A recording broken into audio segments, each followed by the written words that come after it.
आजकल हर कोई जिस एक बात से बहुत ज्यादा परेशान है वो है कंपटीशन। चाहे पढ़ाई में कंपटीशन को आप देख लीजिए, अच्छे कॉलेज में एडमिशन को लेकर कंपटीशन के हाल को आप देख लीजिए, या जॉब के लिए मिलने वाले कंपटीशन को ही सोच लीजिए। और बिजनेस में भी तो लगातार कंपटीशन फेस करना ही पड़ता है, उसे भी सोचिए। हर जगह कंपटीशन कंपटीशन कंपटीशन ही है। पहले जहाँ कंपटीशन से ये फील आता था कि किसी चैलेंज या कॉन्टेस्ट में पार्ट लिया जा रहा है, वहीं आज तो हर चीज में हर जगह बस यही सुनाई देता है कि भाई बहुत ही ज्यादा कंपटीशन है और बहुत टफ है।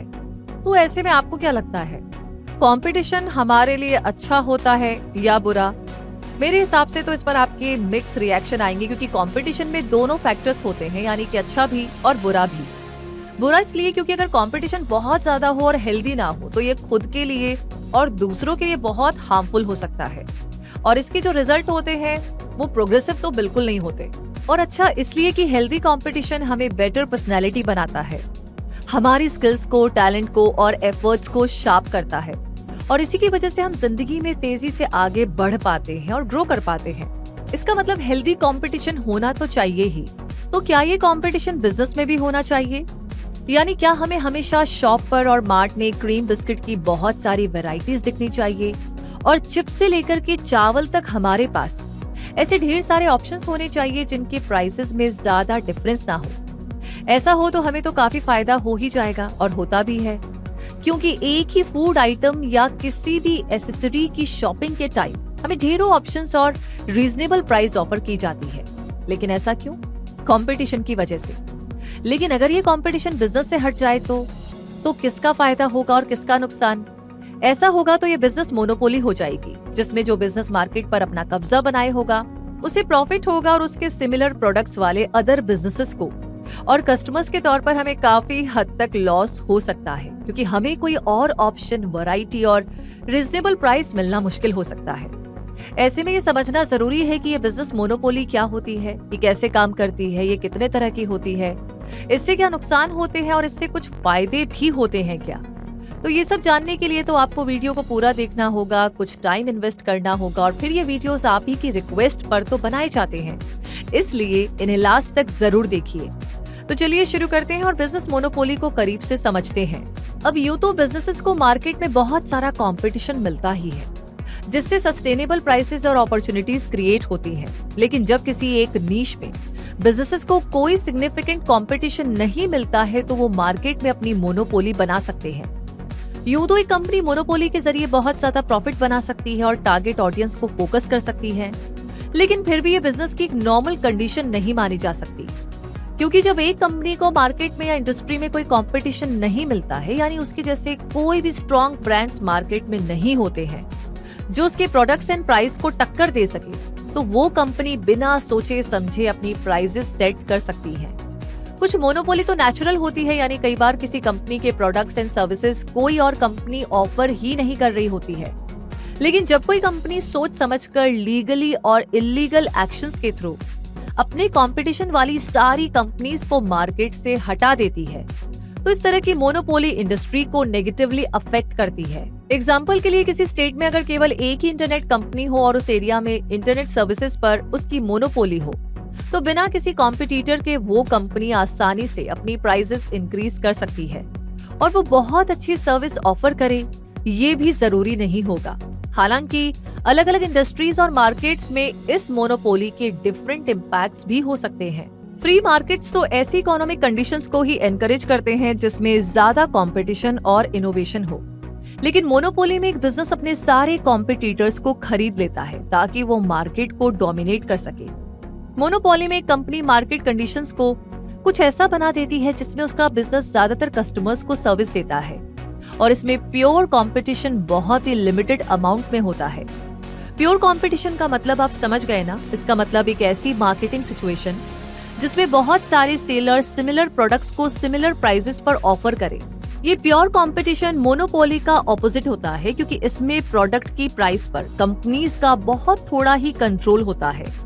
ऐसी कई सिचुएशन होती है जिनसे मोनोपोली बनती है, जैसे कि किसी इंडस्ट्री या मार्केट का नेशनलाइजेशन कर दिया जाए, जिसमें गवर्नमेंट किसी पर्टिकुलर इंडस्ट्री या मार्केट जैसे फूड प्रोडक्शन को अपने अंडर ले ले, कई बार जब कोई कंपनी या कोई पर्सन अपने कॉन्सेप्ट, प्रोडक्ट्स एंड सर्विसेज का कॉपीराइट ले लेते हैं तो उन एरियाज में उनकी मोनोपोली हो जाती है। कुछ कंपनीज कंपटीशन को कम करने के लिए दूसरे बिजनेसेस को खरीद लेती है और जब बहुत सारे कॉम्पिटिटर्स मर्ज हो जाते हैं तो इससे भी मोनोपोली बन सकती है। बिजनेस मोनोपोलीज के कई सारे टाइप्स हो सकते हैं, जैसे लीगल मोनोपोलीज। इसे स्टैट्यूटरी मोनोपोलीज भी कहा जाता है। एक लीगल मोनोपोली ऐसी फर्म है जो लॉ के जरिए अपने कॉम्पिटिटर से प्रोटेक्टेड होती है, यानी उस फर्म या कंपनी को मार्केट में मोनोपोली ऑपरेट करने के लिए गवर्नमेंट मैंडेट मिला होता है। एक पब्लिक फ्रेंचाइज, गवर्नमेंट लाइसेंस या पेटेंट और कॉपीराइट के जरिए लीगल मोनोपोलीज एस्टैब्लिश की जा सकती हैं, जैसे ड्रग इंडस्ट्री में फार्मास्यूटिकल कंपनीज किया करती हैं। Natural monopolies. इस तरह की मोनोपोलीज तब बनती है जब एक सिंगल कंपनी या फर्म किन्हीं दो या ज्यादा कंपनीज के कॉम्बिनेशन के कंपैरिजन में कम प्राइस पर मार्केट में सर्विस दे रही हो। तो ऐसे में अपने आप उस सिंगल कंपनी की नेचुरल मोनोपोली बन जाती है। जैसे पब्लिक यूटिलिटीज में, जिसके लिए गवर्नमेंट और नेचुरल मोनोपोलीज साथ मिलकर के काम करते हैं ताकि सभी को natural gas, electric power, telecommunications जैसी सर्विसेज का एक्सेस मिल सके। इसी तरह टेक फर्म्स और वाटर सर्विसेज में आप नेचुरल मोनोपोलीज देख सकते हैं। ऐसी नेचुरल मोनोपोली रखने वाली कंपनी एक इंडस्ट्री या जियोग्राफिक लोकेशन में किसी प्रोडक्ट या सर्विस की अकेली प्रोवाइडर हो सकती है। अगली है जियोग्राफिक मोनोपोलीज। जब किसी एक पर्टिकुलर लोकेशन में केवल एक ही बिजनेस के प्रोडक्ट्स और सर्विसेज ऑफर हो रहे होते हैं तो उसकी मोनोपोली बन जाती है। स्मॉल टाउन्स में ये बहुत ही कॉमन है। Pure monopolies.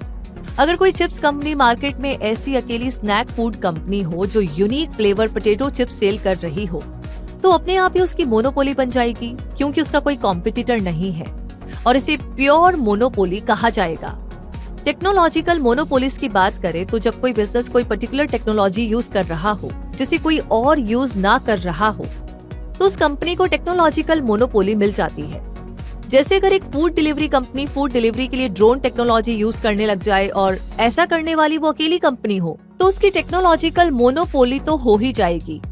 अगली है गवर्नमेंट रेगुलेटेड मोनोपोलीज। जब गवर्नमेंट बिजनेसेस किसी प्रोडक्ट या सर्विस के ओनली प्रोवाइडर्स हो, जैसे सिटी ट्रांजिट जो सभी पैसेंजर ट्रेन्स और बसेस को ऑपरेट करती हैं, तो उसे गवर्नमेंट रेगुलेटेड मोनोपोली कहा जाएगा।